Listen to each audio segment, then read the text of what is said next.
안녕하세요. 임마누엘 장로교 우정희 목사입니다. 사도행전에 들어왔습니다. 누가의 그 예리한 소위 촉감, 그 예리한 영적인 그 능력이 벌써 표현되어지는 것을 우리는 볼 수가 있었습니다. 성령으로 말씀하시는 그 예수님의 말씀을 누가가 아주 예리하게 잡아내고 있죠. 자, 오늘 3절부터 5절까지 있는 말씀입니다. 그가 고난받으신 후에 또한 그들에게 확실한 많은 증거로 친히 살아계심을 나타내사 40일 동안 그들에게 보이시며 하나님 나라의 일을 말씀하시니라. 사도와 함께 모이사 그들에게 분부하여 이르시되 예루살렘을 떠나지 말고 내게서 들은 바 아버지께서 약속하신 것을 기다리라. 요한은 물로 세례를 베풀었으나 너희는 몇 날이 못되어 성령으로 세례를 받으리라 하셨느니라. 아멘. 여러분, 이 말씀도 역시 지금 어디 말씀과 근거를 두고 있냐면 예수님이 지금 막 승천하시기 전에 예수님이 제자들에게 하신 말씀이죠. 너희가 몇 날부터 성령을 받는다라고 하는 말씀을 하셨고, 그 이야기를 누가가 놓치지 않고 지금 다시 한번 사도행전에 예수님이 하신 말씀을 다시 기록하고 있습니다. 역으로 말씀드리면 지금 이 말씀은 예수님이 하신 말씀이잖아요. 그런데 이 말씀이 2절에서는 뭘로 표현했다고요? 성령으로 명하셨다라는 말씀으로 지금 이거 누가가 그 초점을 잡고 있습니다. 그러니까 예수님의 말씀이 성령에 감동돼서 또 성령과 함께 하시는 말씀인 것을 우리가 알 수가 있는 거죠. 자, 여러분, 지금 누가는 다시 기록합니다. 그가 고난받으신 후에 또한 그들에게 확실한 많은 증거로 친히 살아계심을 나타냈어. 그러니까 여기서 벌써 누가는 예수님의 고난과 죽음을 같이 포함하고 있고, 그리고 살아나심, 부활하심을 같이 증거하고 있죠.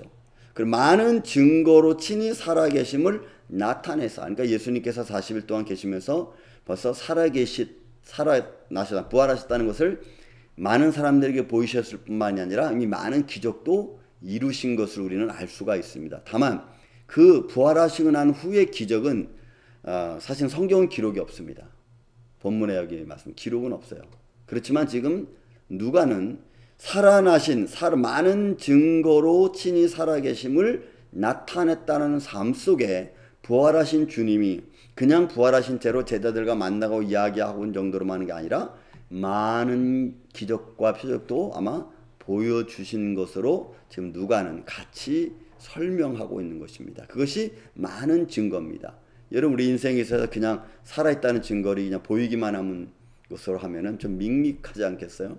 아마 예수님은 그 이전에도 많은 것을 보여준 걸로 우리는 기록을 보면서 알 수가 있습니다. 그리고 친히 살아계심을 나타내사 40일 동안 그들에게 보이시며 하나님의 나라 일을 말씀하시니라. 여기서 이렇게 보이신다는 것도 정확한, 이게 확실한, 아주 집중적으로 이렇게, 그러니까 만질 수 있고, 아니 만진다기보다도 확실하게 보여지는 증거를 말해요. 정확하게. 그리고 하나님의 나라의 일을 말씀하셨다니까. 여러분, 이 말은 사실 성경 기록에 나와 있지 않습니다. 누가가 이 말을 왜 기록하는지 모르겠어요. 하나님의 나라의 일을 예수님은 말씀하셨다는 거. 이러면 듣고 싶지 않으세요? 저는 좀 그 말을 좀 이제 누군가 좀 기록해 놨으면 참 얼마나 좋을까 싶은 생각이 드는데, 그 하나님의 나라의 일을 어떤 것인지는 이미 기록하지는 않고 있습니다. 다만 예수님이 살아생전에 육신으로 계셨을 때 하신 말씀들이 다 그 말씀들이 아니겠느냐라는, 그냥 이렇게 한번 좀 생각해 봅니다. 그래서 믿음의 사람들이 하나님의 나라의 일을 하는 것, 또 믿음의 일을 하는 것 자체가 하나님의 나라의 일 아니겠느냐라는 것도 한번 이렇게 좀 역설적으로 설명드리고 싶습니다. 그러므로 여러분, 우리가 오늘 믿음의 일을 하는 것은 하나님의 나라의 일을 하는 것과 여러분 다를 바 없다는 것도 우리는 간접적으로 알 수가 있죠. 서로 사랑하고 또 위로해주고 또 용서해주고 또 그들을 격려해주고 섬겨주고 하는 이 모든 것들이, 그러면서 기쁨을 나누고 즐거움을 나누고 같이 함께 일하는 것, 여러분 이게 하나님의 나라 일 아니겠어요? 저는 그냥 그렇게 한번 이렇게 역으로 한번 생각해 봅니다. 그래서 작은 일에 우리 같이 수고할 수 있는 것은 여러분 하나님의 일이라 생각합니다. 하나님이 기뻐하시는 일이 하나님의 일 아니겠어요? 그래서 하나님이 기뻐하시는 거잖아요. 믿음으로 말미암아 하나님 기쁘시게 하니까 하나님의 나라 일은 믿음의 일이고 믿음으로 하는 일을 하나님 기뻐하신다면 오늘 우리가 이 땅에서도 믿음으로 하는 모든 섬김, 봉사, 수고 이 모든 것들이 하나님 나라 일 아닐까요? 오늘 저와 여러분이 어떤 하나님의 나라 일을 할 것 같습니까? 예수님이 이 땅에 오셔서 그렇게 하신 그 모든 일, 그렇죠? 너무나도 즐겁고 너무나도 아름답고 복된 일들 아니겠어요? 자, 그리고 나서 말씀하십니다. 사들과 함께 모이사 그들에게 분부하여 이르시되 예루살렘 떠나지 말라. 여러분 이것도 누가복음 24장 49절에 말씀하셨습니다. 떠나지 말라. 너희가 성령 받고 잠시 머물라 이렇게 말씀하셨습니다.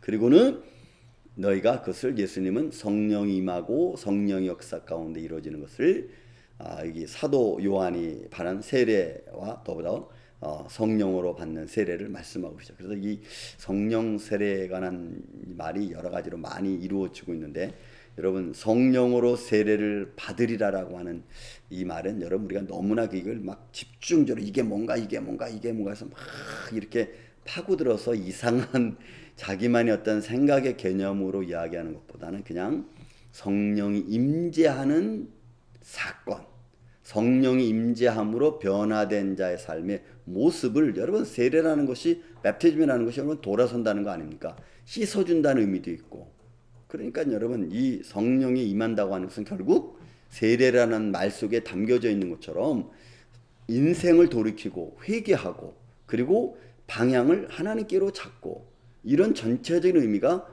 포함되어진 의미죠. 그것을 한국말로 뭐 표현한다면 그냥 세례라는 말이겠고 그래서 성령 세례를 임하면은 뭐 받았느냐 안 받느냐 뭐 이런저런 말로 떠들 게 아니고 사실은 성령 임재하심을 이건 표현해 주는 말씀입니다. 믿음의 사람은 누구에게든지 꼭 고백하는 사람은 누구에게든지 주시는 성령의 거룩한 역사고 이미 요한복음 14장 예수님이 말씀하셨죠. 진리의 영이 오면 너희를 고아와 과부와 같이 버리지 않냐고 너희와 항상 함께 있으라고 말씀하셨잖아요. 여러분 그거 자체가 성령 세례가 아니겠어요? 저는 그렇게 생각해 봅니다. 그래서 성령의 임재, 성령의 임함, 그러므로 내 인생의 삶이 바뀌어진 그리고 바뀌어진 삶에서 믿음의 길을 걸어가는 하나님의 사람들의 삶의 모습, 저는 성령 세례라고 봅니다. 아마 예수님은 이 말씀을 두고 하시지 않았을까 저는 이렇게 좀 짐작해 봅니다. 그렇다면 사랑하는 성도 여러분 오늘 하루 저와 여러분이 믿음 안에 살아갑니다. 성령이 내게 임하시고 또 성령이 내 마음을 감동하신다면 여러분 우리는 어떤 생각을 할까요? 어떤 행동을 하면서 살까요? 하나님의 나라 일 아니겠어요? 하나님이 기뻐하시는 일 아니겠어요? 교회 일을 하십니까? 가르치는 일을 하십니까?